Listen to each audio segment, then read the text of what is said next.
Welcome to Comfort Time with Aunty Yunike, where we share testimony stories. Today we have a special story, and this is something that maybe you've heard of or maybe you have not. I was quite surprised when I heard it said, and this is that poor people are the reason why others are rich. So I'm going to explain how that plays out. So before I go into it, please remember to subscribe to our channel, to give us a thumbs up so that our stories are heard by many, and also to share. So as a young businesswoman, I was running a retail shop and a wholesale shop. Since I was living in Lusaka doing some other businesses, and my retail and wholesale shop was in Chingola, where my mother and my father lived at that time, I depended solely on mom to run the business. She was a very intelligent woman, as I've shared in another video where it's not just about school. So she was able to run it, and we did many businesses together with her. So now there was a period when we had a lot of shortages in the country, so much that you could not find sugar, you could not find cooking oil, all the essentials were not easy to come by. People used to have to queue up as early as 4 in the morning to be able to access just maybe one packet of sugar, or so that was another era. So now I decided, okay, at this time I can send product from Lusaka. I knew a company called Unified Chemicals in Lusaka. I'm sure they're still in existence. So I would order from Unified Chemicals 200 liters drums of oil, and I would have a whole truck filled up with those drums, and then that oil would go to mom. I would go to sugar company, get a whole truckload of sugar, washing powder, bathing soap, all those I used to get like truckloads and send to mom. And she was responsible with the workers to ensure that the retail shop is filled up and the wholesale shop is filled up, and manage them. And she was doing very well. So at some point she said, no, something is not right. I said, what's wrong? She says, you know, the drums of oil, we are not getting enough containers from them. So either they're not filling them up properly at source, or something is not right. So I went to the source, I talked to them. They said, no, we fill up and seal the drums. So if anything is happening, it's either en route or at point of destination. So I told mom, and she said, no, when they reach here, I'm the one who receives them.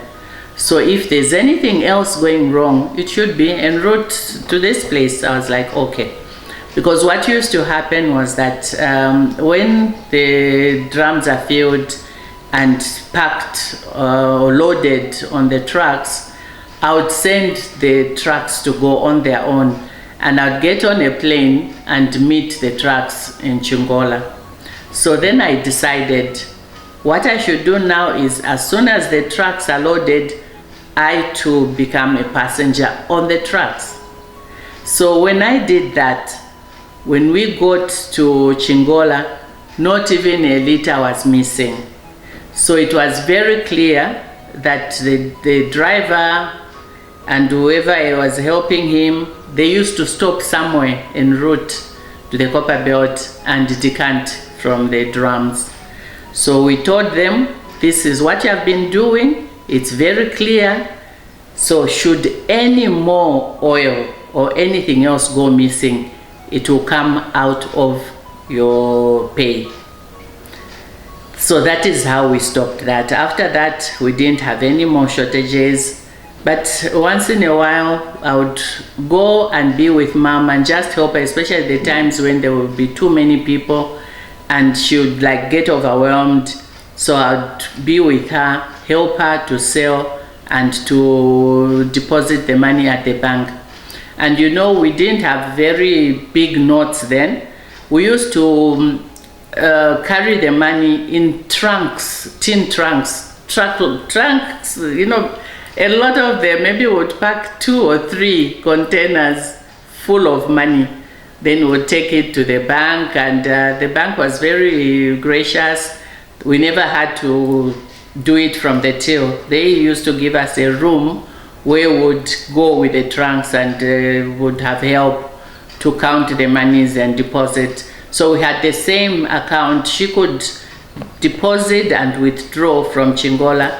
I too could deposit and withdraw from wherever I was. So we had an account where 2 to sign, but each one could sign. So that's how we did our business. That's how it was easy for me to buy, and even for her, if she wanted to buy something else, she could do that. So that's how we continued with our business. And then one day, while we were waiting for the workers to offload some goods, we were seated with Mom, having a cup of tea and just chatting. And I was looking at the people who had queued up, waiting for the packing of the mealie meal to finish, the offloading of the other stuff also to finish, so that we could now start sailing. So I was looking at them and thinking, wait, these people are waiting to buy mealie meal. And they used to buy, they call them Pamela. I think even now it's still called Pamela. It's a small bag in a plastic bag, just enough to make 1 meal. And a lot of people used to buy that. And I used to think, wait, when you count the amount of money spent on Pamela, if you wanted to buy a bag, you'd actually buy 3 bags from just the money that they are spending from 1 bag of mealie meal. Because when we would unpack, we calculated, I was like, hell no. Don't these people realize that they could spend so much less if they just got a bag? So I was asking Mom as I was looking at the people and waiting, and we were waiting too. I said, but Mom, you know, I wonder, these people, why don't they just buy a whole bag? It's so much cheaper. They're spending so much money buying these small packs. They could actually buy 3 bags if they invested in that. And Mom looked at me, obviously saying that I really didn't get it. Then she told me, you know what? If they were able, they would. But these people cannot afford to have enough money to buy a whole bag. I said, but they buy every day, so why not just invest that money? Then she told me, you know what happens? Look at Mr. Banda there. So we knew Mr. Banda. He used to have a wheelbarrow. He would get stuff for people, then you would get paid something, then you would come back, and sometimes people don't have a lot of stuff to load, so then he won't have enough money. So Mom said Mr. Banda and many others like him do piecework. So they do something for you. Maybe you pay them 5 kwacha, maybe you pay them 2 kwacha. They come back. Again, they go and do some other work, they get some money, they come back.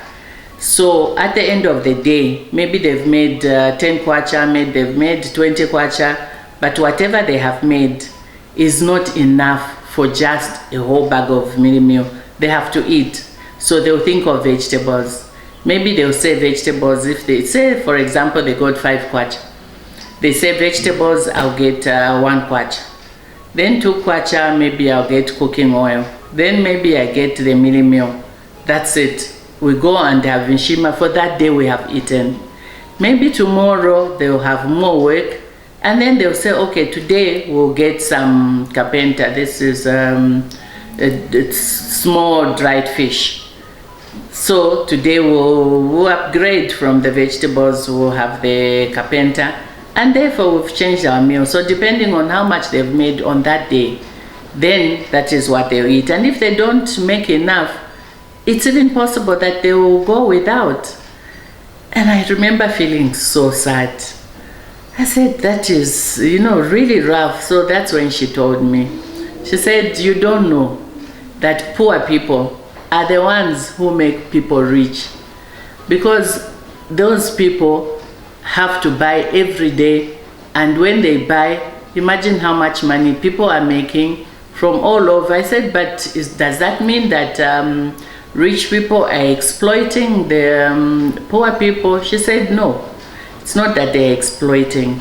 Imagine if, for example, we are selling this cooking oil. Not that I'm saying we are rich. We are selling this cooking oil, and then these people come to buy in containers. And not everybody who is buying in containers is buying for their home. Some buy in containers and go and put in little plastic bags and then sell that for 5 kwacha, maybe 2 kwacha, 1 kwacha, depending on how they've packed. So these people, if they only have 20 kwacha, if you say those people should not unpack their oil, then these people will have nothing. So we are actually helping and not exploiting. I thought it made sense, but still it made me feel sad because it felt like it's such a hard life. So all I can say is I understood, and life, what it is, like said before, when life gives you lemons, make lemonade. So do what you can do. But again, as parents, as caretakers, let's encourage our children and others to try and look forward to more. Because I saw little girls, I saw young boys saying they will also be using, doing the work that their father does, and their father just pushes wheelbarrows. So just because we're at a level where we can't do anything about our lives, let's encourage the young ones, the youths, to look forward to more. Schools are now free. So let's encourage our children to be educated. Let's make sure that they look forward to being better than what we are. That they live better lives than the lives we have lived. So I think if we do that, we'll be doing a lot of good, not only for our families, but for our communities, for the country, and for the whole world. This is a story I thought I should share because I was really traumatized when I heard the phrase, poor people are the ones who make people rich. It just made me feel so bad. But as explained, it's not bad. They're actually also helping. Only they've had opportunities that the others haven't been. So the thing is, when you've had those opportunities, treat everybody with love, treat everybody with respect, knowing that it's not their fault that they find themselves where they are. And encourage them. Where you can help more, do that. Thank you very much. I hope this story encourages you to look at everybody as, in a nice way. It was very humbling for me. And I hope that the story humbles you too and teaches you to appreciate and to thank God for where you are. Doesn't matter where you are, God is always upgrading us. So look forward to being upgraded and look forward to working hard and ensuring that you have a better life. Thank you for watching. Comfort Time continues. Stay blessed. Give us a thumbs up so that our stories are heard by many more people. See you in the next video.